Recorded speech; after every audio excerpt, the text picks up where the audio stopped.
পদূলিমুখত অসমীয়াৰ বাপুতি সাহোন ৰঙালী বিহু ব্যস্ত হৈ পৰিছে ঢোল বাদ্য নিৰ্মাণ কৰা শিল্পীসকল। ৰাজ্যৰ বিভিন্ন প্ৰান্তৰ লগতে দেৰগাঁৱতো ঢোল নিৰ্মাণ কৰা শিল্পীসকল দিনে নিশায়ে ব্যস্ত হৈ পৰিছে। প্ৰায় ৭০-৮০ বছৰে দেৰগাঁও নাৰিকলগুৰিস্থিত কামাখ্যা বাদ্য ভাণ্ডাৰ আৰু মমতা বাদ্য ভাণ্ডাৰ এই দুখ বাদ্য ভাণ্ডাৰে লোকবাদ্য প্ৰস্তুত কৰি আহিছে। বিহুত বিশেষকৈ ঢোল বাদ্য প্ৰস্তুত কৰাত ব্যস্ত থাকে শিল্পীসকল। এই দুখন বাদ্য ভাণ্ডাৰ ঢোল নিবলৈ অসমৰ বিভিন্ন প্ৰান্তৰ লোকৰ লগতে শিল্পীয়ে ভিৰ কৰা পৰিলক্ষিত হয়। বিগত বহু বছৰৰ পৰা ঢোল নিৰ্মাণ আৰু মেৰামতি কৰিয়ে স্বাৱলম্বী হৈ আহিছে দেৰগাঁৱৰ এইসকল ঢোল নিৰ্মাণকাৰী শিল্পী।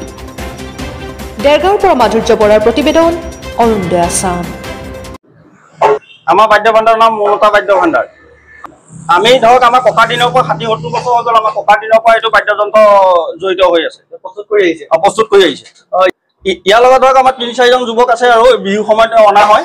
তেওঁলোকে আমাৰ লগত আছে, আহি লগত আছে লাগে আৰু কৰে। সকলো স্থানীয় যুৱক।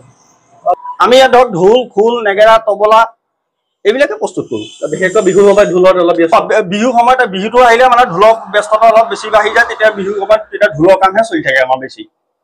ঢোল প্ৰস্তুত কৰোঁতে আপোনাৰ ৩ কোৱালিটি চামৰা লাগে। গাই গৰু লাগিব, চেউৰী গৰু লাগিব আৰু বলদ গৰু লাগিব। বলদ গৰু আপোনাৰ বুৱতি বনোৱা হয় আৰু গাই গৰু চামৰা খোপা ফালে লগোৱা হয় আৰু চেউৰী গৰু চামৰা আপোনাৰ তালি ফালে লগোৱা হয়। তেতিয়াহে এটা ঢোল প্ৰস্তুত কৰা হয়। এইবছৰ ব্যস্ততা আছে। ৰাইজৰ সহায় লাভ কৰিছোঁ। ৰাইজে আহি আছে, গৈ আছে, ঢোল লৈ আছে, বনাব দিছে, কিনিছে। আমি তেতিয়া ভাল লাগে, আহে যেতিয়া বহে আমাৰ লগত ২-৪টা কথা পাতে, তেতিয়া আমাৰ মনটো ভাল লাগে। নিশ্চয় ভাল লাগে। হয়। ঢোলৰ দাম আপোনাৰ কঁঠাল কাঠৰ ঢোল নিলে আপোনাৰ ৯,০০০, ৯,৫০০ আৰু চাম কাঠৰ ঢোল নিলে ৭,৫০০, ৮,০০০ তেনেকুৱা দাম। আৰু মিডিয়াম ঢোলবিলাক আপোনাৰ ৫,৫০০ মান। সৰু একেবাৰে সৰুবিলাক ১২০০, ১৬০০ তেনেকুৱা দাম। নিমন্ত্ৰণ মানে কি আমি নিমন্ত্ৰণ জনাই আছো। ৰাইজ আহি আছে, গৈ আছে, কিনি আছে।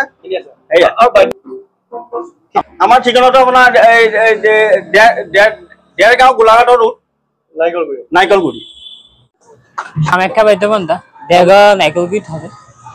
আমাৰ ঢোল, খোল, নেগেৰা পৰা ধৰি সমস্ত থলুৱা বস্তু লোকবাদ্যবোৰ আমাৰ ইয়াতে প্ৰস্তুত কৰোঁ। কিছুমান বস্তু অৰ্ডাৰ মতে বিক্ৰীও কৰোঁ। বাদ্যযন্ত্ৰ আপোনাৰ আজু ককা দিনৰ পৰা চলি আছে। এতিয়া আমাৰ বয়সত পাইছোঁ যাব মানে ৫০-৬০ বছৰ পাৰ হৈ গ'ল। ইয়াৰ পৰা তেনেকে স্থায়ী হিচাপে নাই কৰি মানে কিছুমান যুৱক বাহিৰত গৈ দোকানো খুলিছে, ওলাই গৈছে।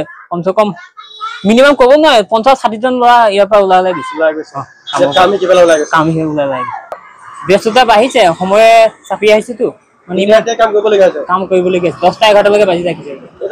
এতিয়া বিহু চানি ঢোলটো বেছি প্ৰস্তুত হৈছে। আগৰ নিচিনা ওজা চানিবিলাক কমি গ'ল, আছে খুব কম পৰিমাণ আছে।